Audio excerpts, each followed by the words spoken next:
Hello guys, welcome back to my new blog. અત્યારે અમે હવે અમદાવાદ પહોંચી ગયા છે અને અમદાવાદની રેગ્યુલર લાઈફ ચાલુ થઈ ગઈ છે. વૈષ્ણવબેન સ્કૂલે જઈને આવ્યા અને આજે ગુડ ન્યૂઝ એ છે કે અમારો દિહાન 6 મંથનો થઈ ગયો છે.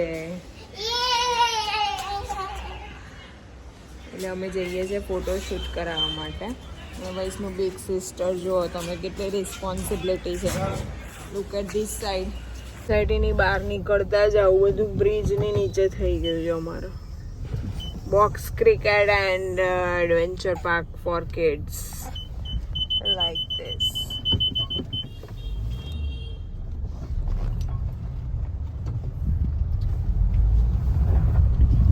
સોસાયટીની બહાર જ છોકરા માટે પ્લે પાર્ક. અહીંયા બધી રાઇડ્સ આવશે. તો ગઈઝ આ રીતનું કંઈક ફોટોશૂટ થયું હતું.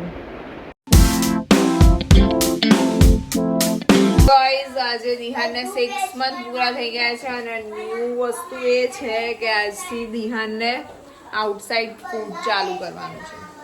તો આજે તો શીરો મેં બનાવ્યો તો થોડોક ચખાડ્યો છે, પણ આજથી હવે ન્યૂ નેસ્લેનું સેરેલેક એના માટે લાયા છે. તો જોઈએ હવે કેવું રહે છે. અને આજે ડિનરમાં છે ઈડલી સંભાર. તો ગાઈઝ હવે દ્વારકા અને સોમનાથ જઈને તો આવ્યા, પણ બધાને પ્રસાદ પણ આપવો પડશે. તો હું અત્યારે મારા બ્લોગમાં બધાને પ્રસાદ આપવા જાઉં છું. ચાલ ગાઈઝ, તારે આવું છે? ચાલ તો પછી તો ગાઈઝ અમારા નેબરમાં ગણપતિ લાયા હતા, તો એટલું મસ્ત ડેકોરેશન કર્યું હતું. તો એની થોડી ક્લિપ્સ છે, જોઈ. ના ના ના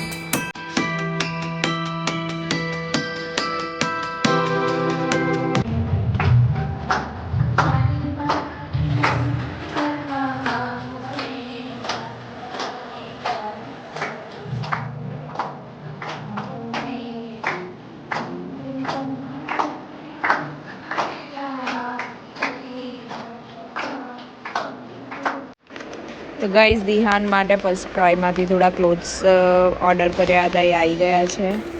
એ કેવા આવ્યા છે આપણે અનબોક્સિંગ કરીએ. મેં એની માટે સેટ્સ મંગાવ્યા છે.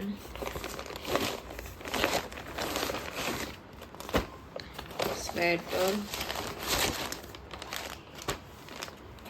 4 જોડી.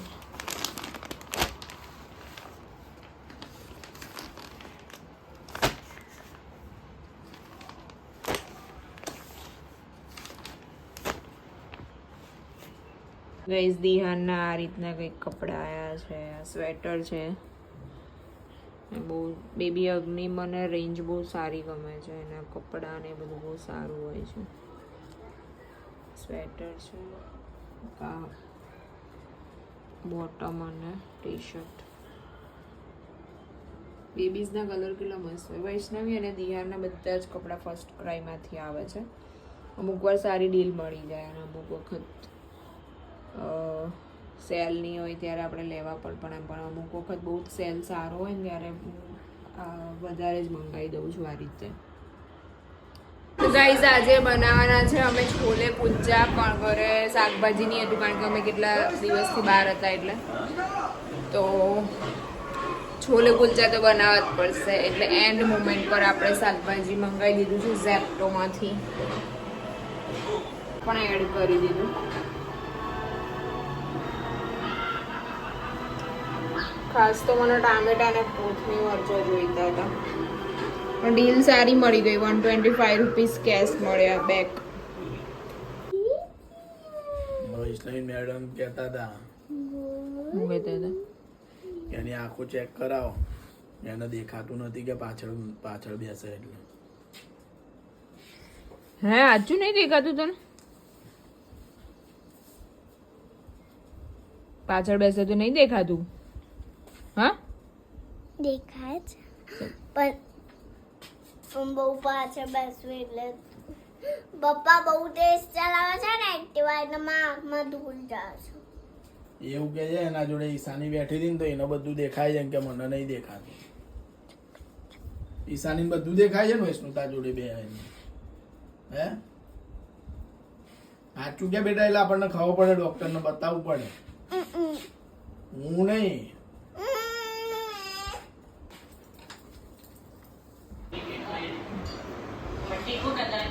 વૈષ્ણવીએ ઘરેણા બનાવ્યા છે લોટના. So much creative child. એમ બી સોનું આ મોંઘું થઈ ગયું છે ને, ચાલે બેટા ને આપણે, હે ને. હાય ગાઈસ, તો થોડીક વાતો કરી હતી તમારી સાથે. અમે દ્વારકા, સોમનાથ, નાગેશ્વર, જ્યોતિર્લિંગ અને દીવ આટલી પ્લેસની જે અમારી ટ્રીપ હતી બહુ જ સરસ રહી, બહુ જ મજા આવી. પણ મારે દ્વારકા વિશે થોડું કંઈક કહેવું છે કે દ્વારકા જો તમે ગુજરાતમાં, એમ તો ઇન્ડિયામાં રહેતા દરેક લોકોએ જવું જ જોઈએ, પણ આ બ્લોગ ગુજરાતીમાં બને છે એટલે ગુજરાતીઓને તો હું આગ્રહપૂર્વક કહીશ કે જો તમે ગુજરાતમાં રહેતા હોય ને જો દ્વારકા ના ગયા હોય તો તમે કંઈક મિસ કરી રહ્યા છો. ત્યાંની જે વાઇબ છે ને મતલબ બહુ જ મસ્ત અને બહુ જ અલગ છે. તમે ત્યાં જશો ને તો તમને એકદમ પોઝિટિવિટી આવી જશે તમારા અંદર અને બહુ જ સારું લાગશે. કનૈયાના જે ઇન્ડિયામાં જે સ્થળો છે બધા જ એવા છે. વૃંદાવન, મથુરા, ડાકોર, દ્વારકા. દ્વારકા હું સેકન્ડ ટાઈમ ગઈ. ફર્સ્ટ ટાઈમ જ્યારે નાની હતી ત્યારે ગઈ તો મને બહુ યાદ નહોતું, પણ અત્યારે તો હું ગઈ તો મને એટલું બધું પોઝિટિવ લાગે છે ને. અત્યારે રવિવારે હું દ્વારકામાં હતી ને આજે ગુરુવાર છે.